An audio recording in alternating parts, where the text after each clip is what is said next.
ரத்தம் வந்தி வந்துட்டு இருக்கு எனக்கு. பிளாக் மேஜிக் பண்ணிட்டு இருக்காங்க எனக்கு. நான் இருந்தப்பவும் பண்ணிட்டு இருந்தாங்க. அவன் பேச்சை கேட்கணும்னு அப்படியே பொட்டி பாம்பு மாதிரி வச்சிருந்தாங்க. எனக்கு தெரியுது, நான் தெரியாம இல்லை. அதான் அப்பா அம்மா கொடுத்த அறிவு தெரியுது. ஆனா அப்பா அம்மா வளர்த்த நேச்சர் என்னை காலி பண்ணிட்டே இருந்துச்சு இத்தனை வருஷம். முதுகுல குத்துறாங்கன்னு தெரியும், அவங்க எனக்கு தெரியாதுன்னு நினைச்சிட்டு இருக்காங்க. எவ்வளோ நாள் நானும் மாறிடுவாங்க, கடவுளை வேண்டிக்கிறேன், இப்படி ஆயிடும். நான் என்னதான் பண்றேன்? வேலைக்கு போறேன் வரேன், ஒரு நிம்மதி இல்லைன்னா என்ன பண்றேன்?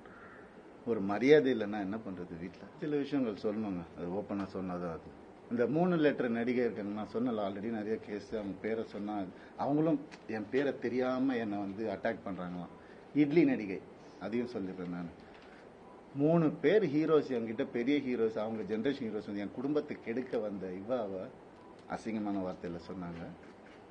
நாசமா போயிருக்கும். 3 பேரோட வாழ்க்கையை கெடுக்கிறதுக்கு ரெடியா இருந்த அந்த ஒரு பொம்பளை என் லைஃப் பத்தி பேசுறாங்க. ஆனா வேற ஏதாவது பிரச்சனை வந்து அப்படியே நான் ஃபெமினிஸ்ட், நான் இப்படி ஆயிடுவேன். என்ன டிராமா இதெல்லாம்? உனக்குலாம் ஏதாவது துப்பு இருக்கா என்னை பத்தி பேசுறதுக்கு?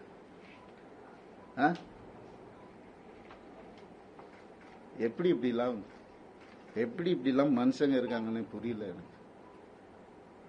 நான் யாரு, நீ யாரு? பர்சனல் லெவல்ல டச் பண்ணது. என்னோட நல்லா நடிப்பியா, நடிச்சுக்கோ. ஐயோ காலில் நானே உழுறேன். அவார்டு வாங்குற வாங்கிக்கோ. பர்சனல் லைஃப்ல மனுஷன் இவன் தப்பான மனுஷன் அதாவது பேசின நீ இன்னொரு தடவை, உனக்கு என்ன அருகதை இருக்கு பேசுறதுக்கு? நீ என்ன பெத்தியா எல்லாரையும் இல்லாடி?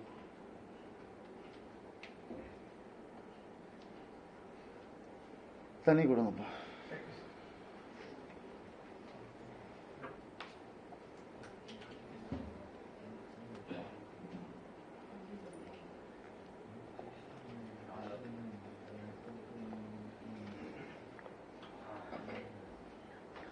ரத்தம் வந்தி வந்துட்டு இருக்கு எனக்கு. பிளாக் மேஜிக் பண்ணிட்டு இருக்காங்க எனக்கு.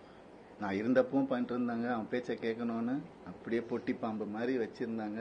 எனக்கு தெரியுது, நான் தெரியாம இல்லை. அதான் அப்பா அம்மா கொடுத்த அறிவு தெரியுது. ஆனா அப்பா அம்மா வளர்த்த நேச்சர் என்னை காலி பண்ணிட்டே இருந்துச்சு இத்தனை வருஷம்.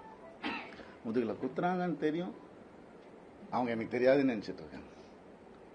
எவ்வளோ நாள் நானும் மாறிடுவாங்க, கடவுளை வேண்டிக்கிறேன், இப்படி ஆயிடும். நான் என்னதான் பண்றேன்? வேலைக்கு போறேன் வரேன், ஒரு நிம்மதி இல்லைன்னா என்ன பண்றேன்?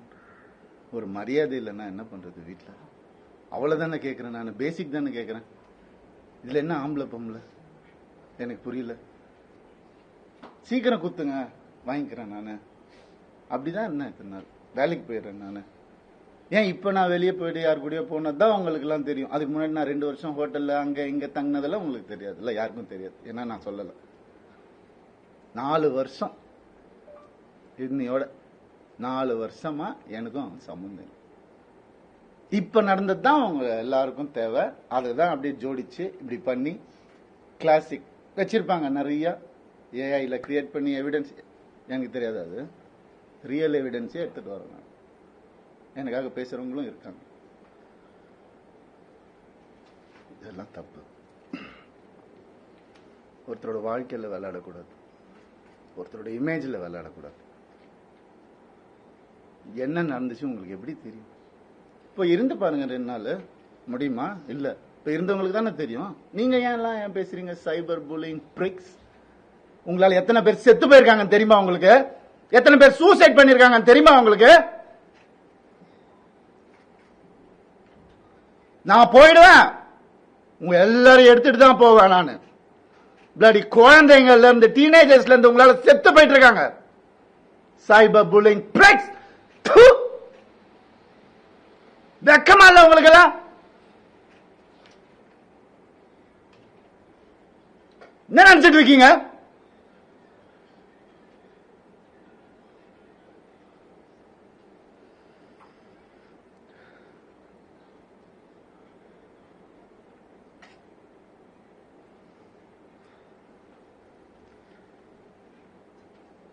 பண்ணிதான் ஆகணும், வேற வழி இல்லை எனக்கு. யாருதான் சொல்லுவா அப்புறம் என் கதையா? அம்மா அப்பாவும் சொல்ல மாட்டாங்க. அண்ணன் ஏன்னா அவங்க முன்னாடியே சொல்லிட்டாங்க, எல்லாம் சொல்லிட்டாங்க, நான் கேட்கல. நிறைய அநியாயங்கள் நடந்திருக்கு எனக்கு டே 1ல இருந்து.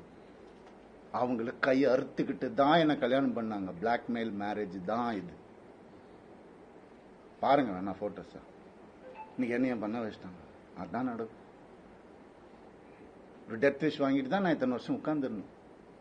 வெளியே வந்து இந்த லாஸ்ட் 2 வருஷம் தான் ஒரு மனுஷனா காத்து வாங்கிறது கூட நான் என்னால என்ஜாய் பண்ண முடிஞ்சது. ஒரு மனுஷன் என் கூட இருந்தவங்களுக்கு, என் கூட இருந்தவங்க எல்லாருக்கும் தெரியும். இன்னைக்கு யாரெல்லாம் என் கூட இருக்காங்களோ அவங்க எல்லாருக்குமே தெரியும்.